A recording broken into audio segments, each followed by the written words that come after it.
हिते ताईं भी अहम ख़बर पहुचाईंदा हलूं। सुपरा तरफ़ां हाईवे डिवीज़न दादू में थियल 1 अरब रुपयनि जे कमनि जा टेंडर्स गैरकानूनी करार ॾिना विया आहिनि।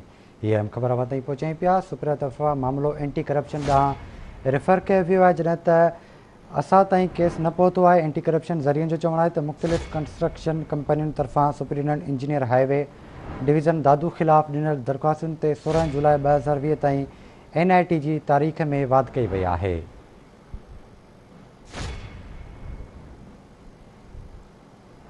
हिन जा तफ़सील मालूम कंदासीं। हैदराबाद मां सीनियर रिपोर्टर इरफान बुघियो खां। इरफान, छा तफ़सील आहिनि?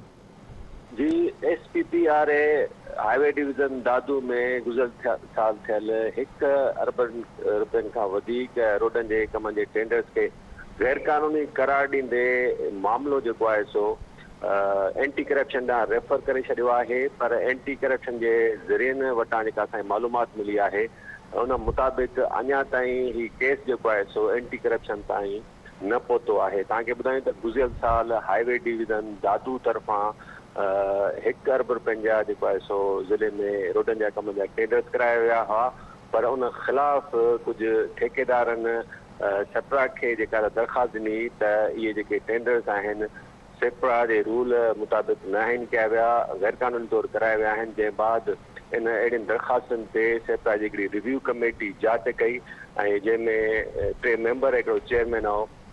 उन रिव्यू कमेटी तरफ़ां मामले जी जांच करण बाद इन्हनि खे जेको आहे सो टेंडर्स खे गैरकानूनी करार ॾींदे मामिलो एंटी करप्शन ॾांहुं रेफर कयो वियो आहे। ॿुधायो वञे थो त XCN जेको आहे सो अब्दुल अली मेमण, टेंडर क्लार्क ऐं ॿिया जेके अमलदार आहिनि हिन में मुलविस आहिनि।